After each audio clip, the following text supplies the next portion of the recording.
Hi, my name is Glenn Gable, and I'm an author and a screenwriter.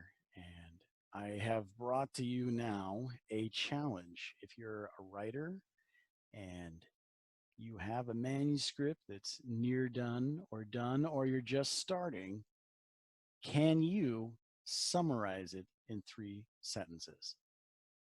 Can you do it? Oops.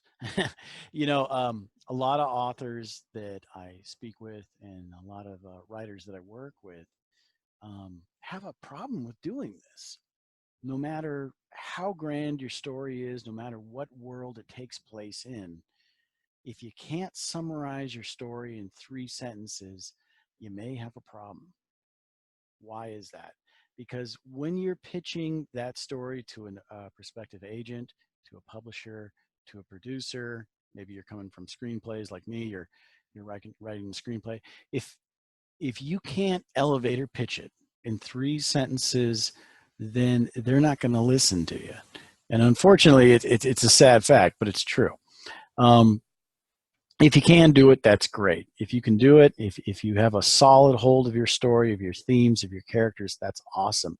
But if you're struggling with that, then you may want to stick around and watch this short little video on ways that we can crystallize our ideas and write a better story.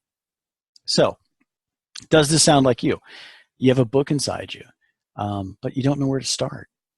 Or maybe you're writing a story about, maybe you're writing a story and you're about halfway through, maybe, and you're stuck. You don't know where to go. Um, you've been sitting there for months, right? That half-filled page has been sitting on your computer monitor, and you just don't know. You can't make yourself go through with the next portion. Or you've written your story and it's done. You've put it out there to agents, to publishers, and it just doesn't resonate with people. They're not getting past those first few chapters. If any of these things sound like you, then hopefully, like I said, hopefully this will be helpful for you. So, what do we have? A lot of writers start off great. A lot of writers may start with a theme or with a moral they want to get across, and that's super. Or maybe you're a person that's you're writing your story because you've had an experience, a life experience that's worth sharing. You were through a rocky divorce.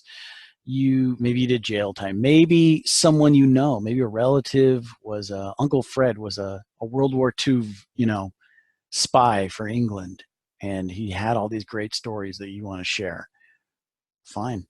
Or maybe you've just got that epic movie in your head, the next Lord of the Rings, the next Star Wars in your head. And you know, if you can finish it, if you can get it on page, that people will love it. It'll be something that'll be amazing.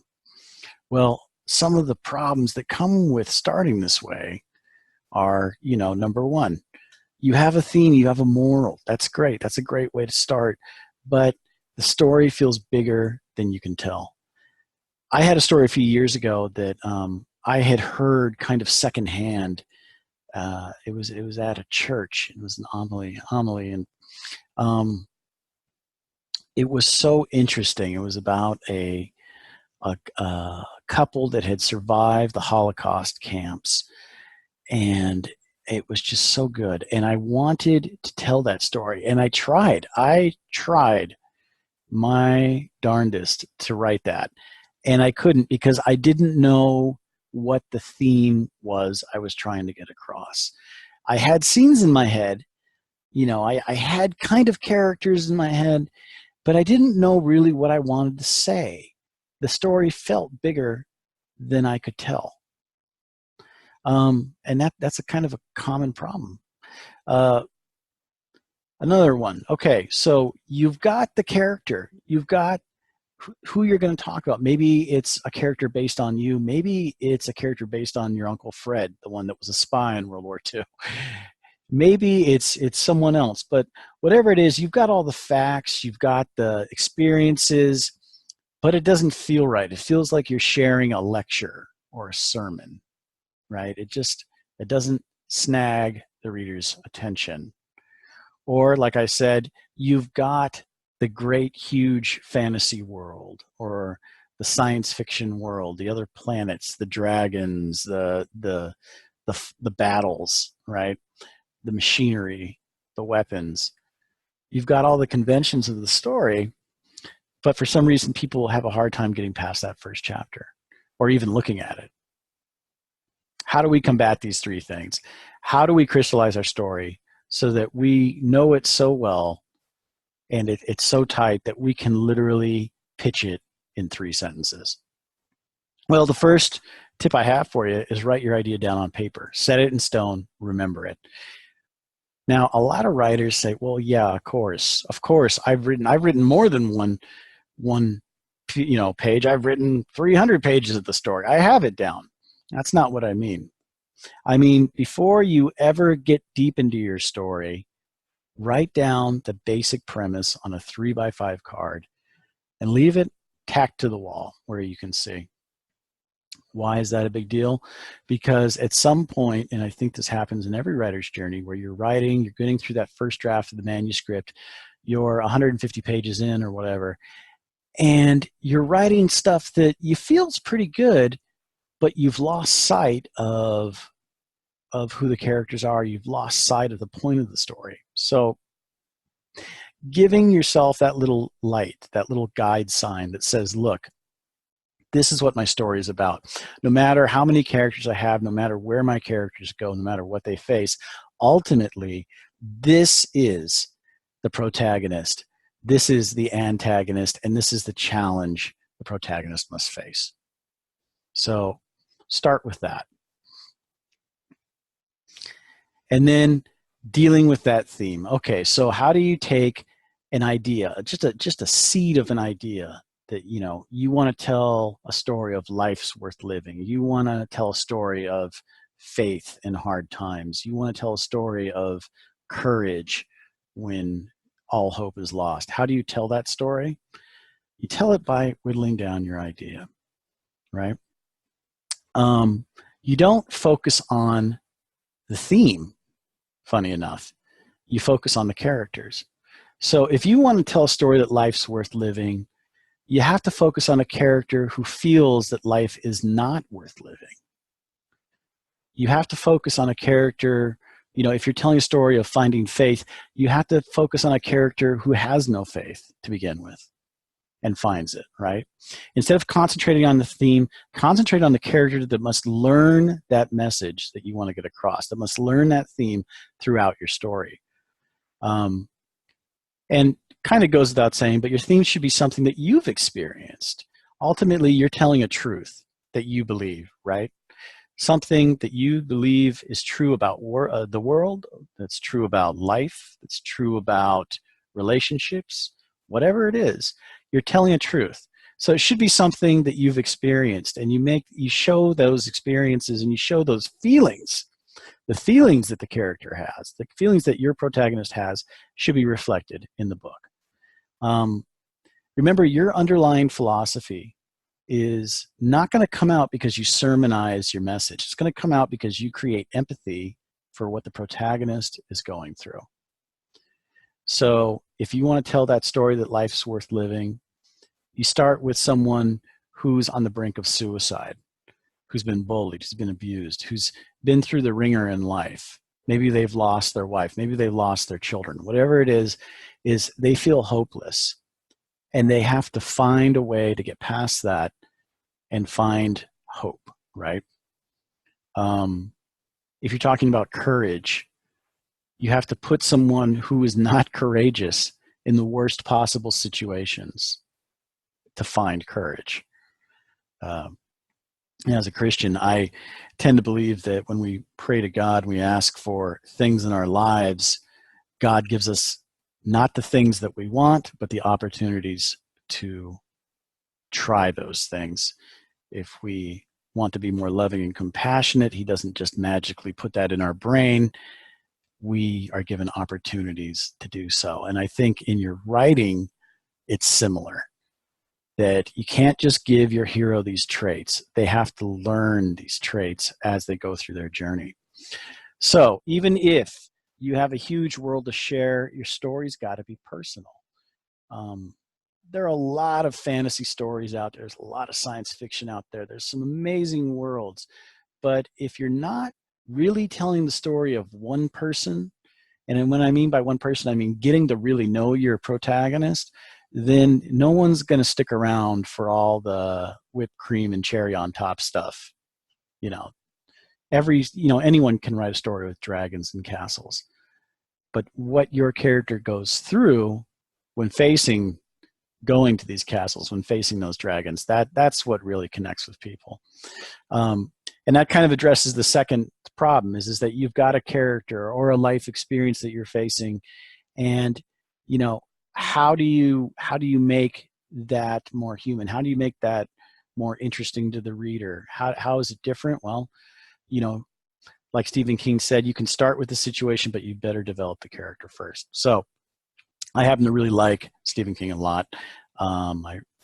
Not so much his personal life, but his writing, some of his books are just quite amazing. And one of my favorites is It. Now, if you want to stay up for 2 weeks with nightmares, you'll read it.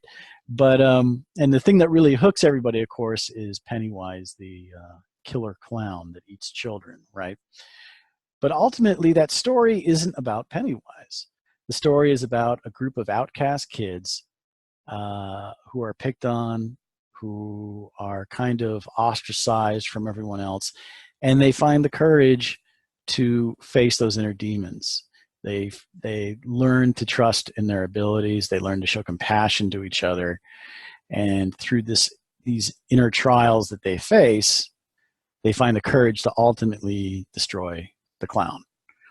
So Stephen King said, the best stories always end up being about the people rather than the event. It doesn't mean you can't start brainstorming with the event. Everyone does that, right? When you think of Jurassic Park, you don't think of the characters, Ian Malcolm, and you don't think of Dr. Grant. You think of the dinosaurs, and that's fine.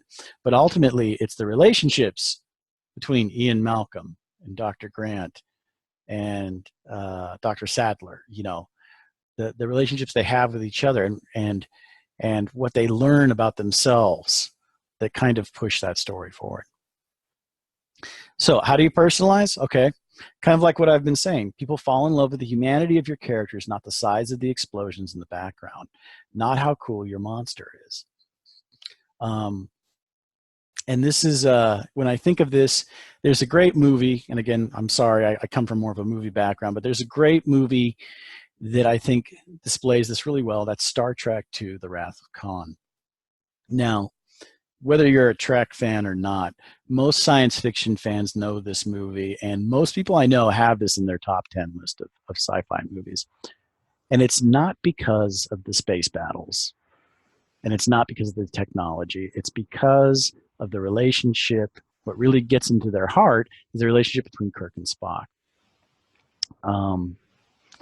And I don't want to ruin the movie for you. If you've never seen it, this is your chance to stop the video, go watch it on Netflix or stream it, through whatever device you've got. I don't want to ruin it for you. But spoiler alert, by the end of the movie, Spock dies. Now, on the surface, this is a story of, Kirk fighting against a villainous, crazy man who, takes over a starship, and they have a big battle, and it's quite interesting. But ultimately, what it's really about is Kirk dealing with loss.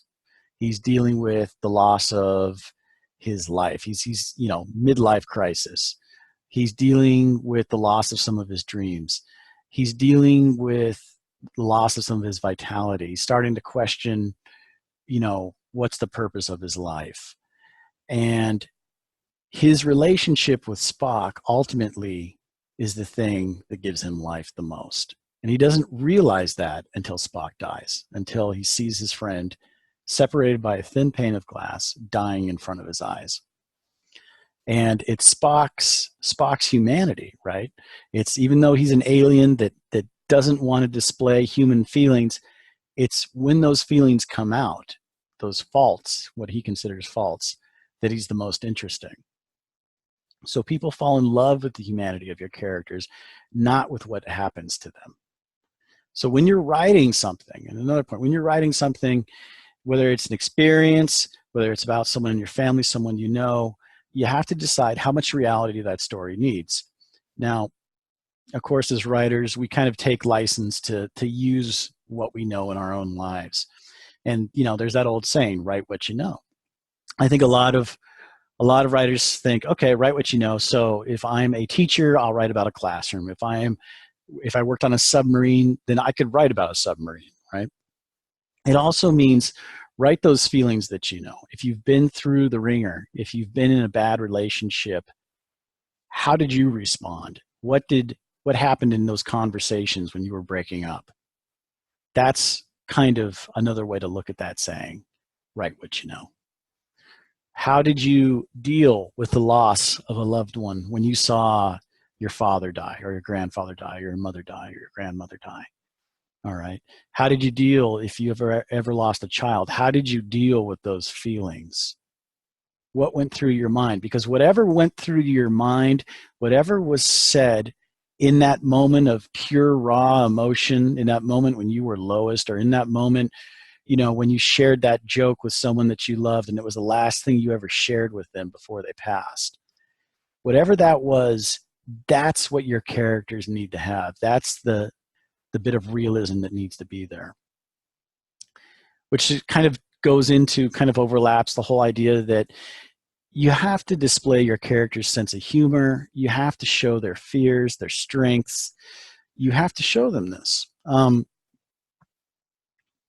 think kind of a sad trend in science fiction movies lately, and I'll bet you can guess which ones I'm thinking of, is that the hero kind of is what we call a Mary Sue. They have no problems. They are good at everything from the start. They show up, hey, problem solved.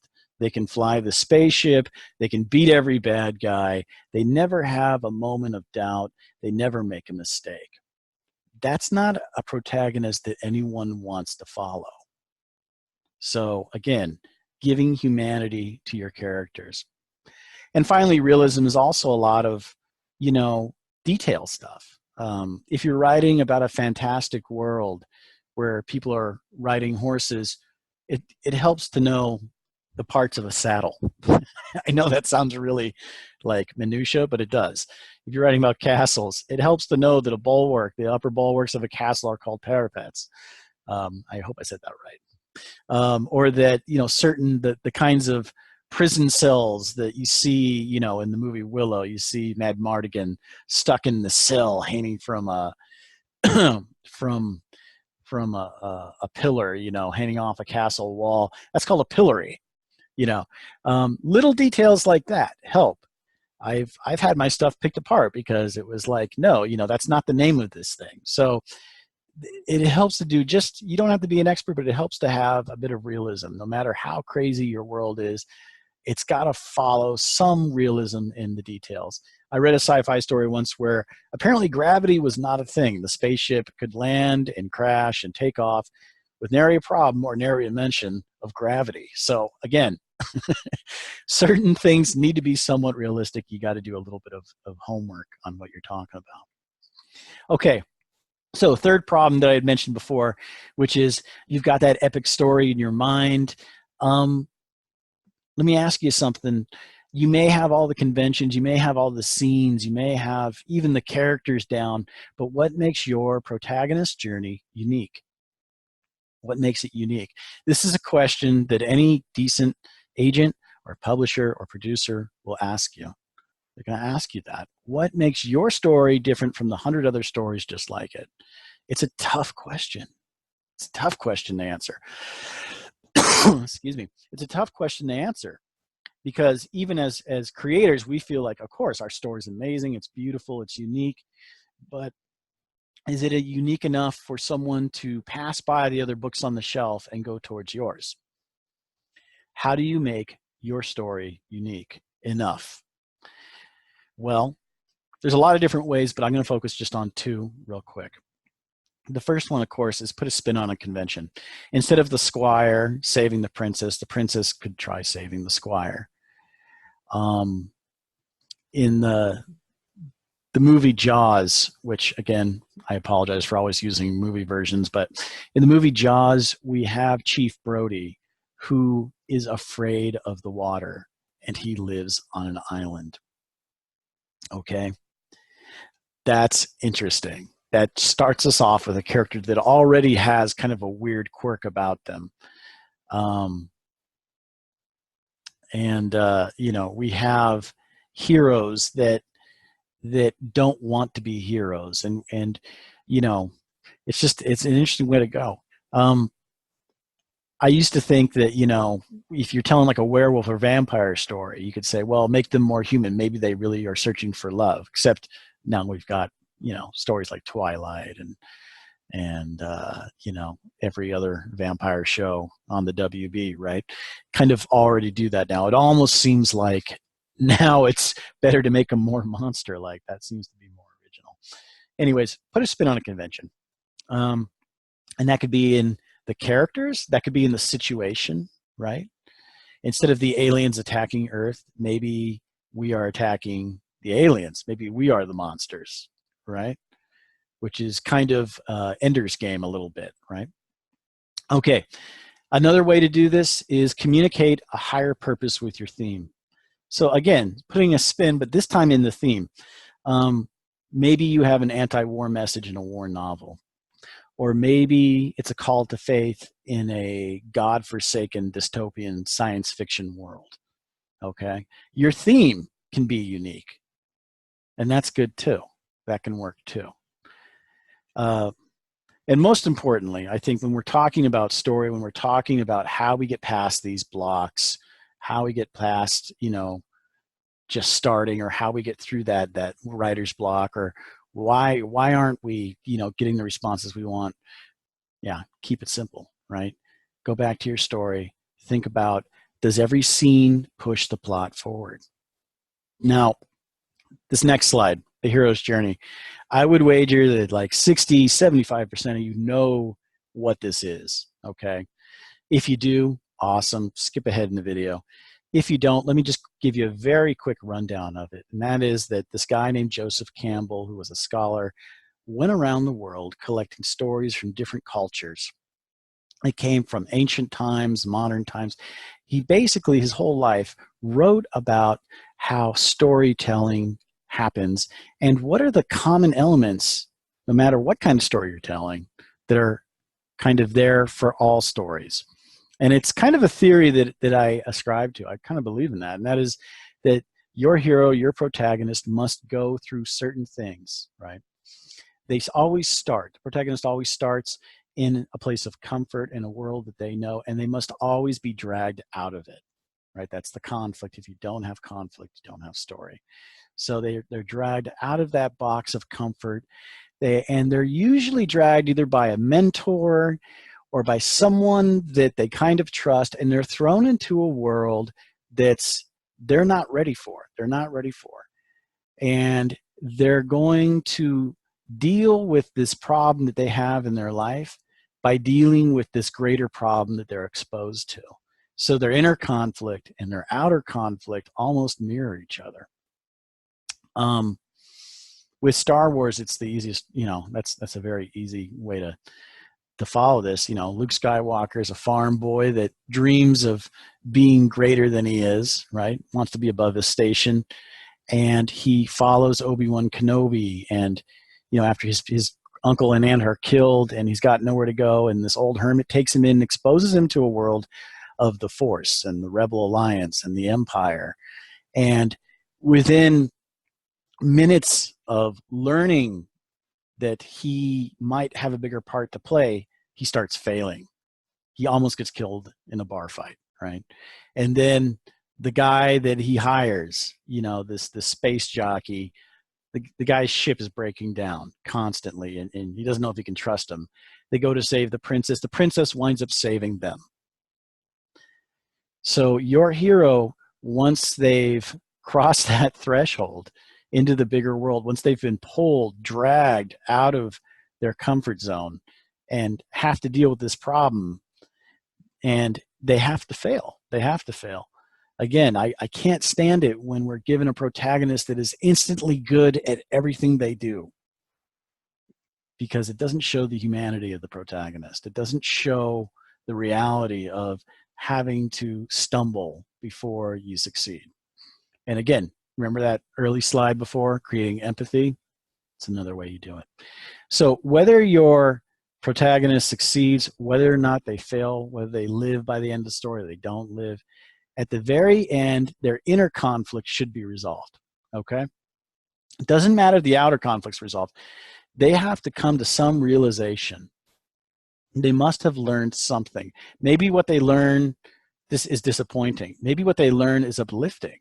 But whatever it is, they have to have learned something about themselves or about the world around them. And sometimes that what they learn helps them to defeat the antagonist or make the world a better place, and they return victorious, right? And sometimes they don't. Maybe they die. But somehow they've learned something, and that's kind of that inner journey you're taking your readers on. Okay, so we've talked about the three things that can really hold you up as a writer when you're writing an early draft of your story, when you're in the middle of it, or when you're just not getting the responses you'd like. We talked about, creating empathy with your characters, personalizing your story, making it about people, not events. And we've talked about giving some uniqueness to your story, whether it's the theme or just the conventions that you use. Here's some things to avoid real quick. Things to avoid. Again, remember when I said at the very beginning, write down your idea? If you've gone in to 300 pages of work and found out that the last 5 chapters you wrote don't push that story forward, right? Just like in the hero's journey, don't develop the characters' inner turmoil and what they're learning, you got to cut it. So that's why, again, having that basic idea on a 3x5 by your computer, on a little notepad, whatever it is, having it there is going to save you heartbreak later on. And of course, by heartbreak, we're all talking about cutting scenes you love to craft the story you want. When I was writing The Soothsayer, I had 3 or 4 scenes that I absolutely adored because of the dialogue or because of the prose that I had written. But by the end, I realized they just didn't serve the story in any real way. They were adding to length, but they weren't really adding to content. So sometimes you have to kill the baby. And that's a screenwriting term that basically, of course, means sometimes you have to kill the things you love to craft the story you want. Last thing we writers do a lot is we give up. And that's probably the #1 reason why writers don't finish their books or don't finish their screenplays. We give up because we aren't inspired or we're not getting the feedback we want. As writers, more than any other artist out there, more than an actor or actress, performer, probably more than a painter, sculptor, we get almost no feedback. We don't get feedback when we start. We don't get a pat on the back when we're done. We can do 1,000,000 revisions and no one can look at it. We have to get used to creating an avoid. But don't put your value of your talents, don't put the value of your book based on that, okay? Because something inside of you, if you're a writer, you know this to be true. Something inside of you needs to write. It's like breathing oxygen. It's part of your being. If you don't write, you feel like something's off. So it's who you are. And whether or not you believe in a higher power or not, I believe that God puts stories in us to be told. So no matter what kind of response you get, no matter how stuck you've been for how many weeks, months, years, don't give up. And one way that you can get past that is to simply think of your writing like a job. Give yourself a time and a place to write. Now, Stephen King said, a good writer writes every single day. Stephen King, of course, doesn't have any other job, right? If you're like most people, you have a day job. You have a spouse, you have kids, you have bills to pay, you have stress. Stress is a big killer of creativity, right? And you beat yourself up because you're not writing brilliant stuff. It's not James Joyce every single day, right? It's okay. Stop beating yourself up. You're not going to write every single day. That's just the truth. But if you can write every single week, if you can give yourself at least one day a week, maybe more, if you can do more, great, but give yourself at least one day a week, one place a week where you're not bothered, where the husband or wife can't come knocking, where the kids can't bust in through the doorway asking for something, where you turn off your phone, where you ignore social media, which is really hard, where you can get away from those distractions for at least an hour, right? And write. And maybe you write a sentence, maybe you write 5 chapters, but you set the time limit to an hour, okay? And whatever you write is fine. Maybe you finish that next chapter in your manuscript. Maybe you start something totally new. Maybe you blog. But whatever it is, you get your mind working, because ultimately it's not how beautiful we write, it's the consistency, the act itself, that will help us to improve, that will help us get better as we work. Okay, so getting back to the point of this presentation, can you do it? Can you summarize your story in 3 sentences? Can you? It's a tough thing to do. Just to show you that I'm not completely full of crap, I did it with my story, The Soothsayer. I'm not going to read you the summary up there, but that is in fact 3 sentences. I would encourage you as writers to do the same. You never have to show it to anyone, although I hope you do. I hope you do share your 3-sentence summary. But I encourage you to try it. Boil that down. Crystallize that story down to the characters, what they're learning, what they're facing. I bet you can if you work at it. If you're interested in more on the writing process, or you're interested in my story, The Soothsayer, feel free to visit me at www.facebook.com from pen to page. And if you're interested in more of these kinds of presentations, I would love to hear from you. I'd like to know. I want to give a special shout out to Meg Ashley, an author friend of mine that wrote Constructing the Novel. It's an amazing writer's resource book. Now, there's a lot of books on writing out there. Some of them are inspirational. Some of them are about publishing. This one's just about putting your butt in the seat and actually building the novel from the ground up. Meg does a great job of communicating these concepts in a way that's really accessible. It's easy to get through, and it's a good reference to have. I strongly encourage you to go to Amazon.com and check that out. So thanks so much for joining me on this little challenge of writing your story in 3 sentences. I hope you can do it, and we'll talk to you soon. Bye-bye.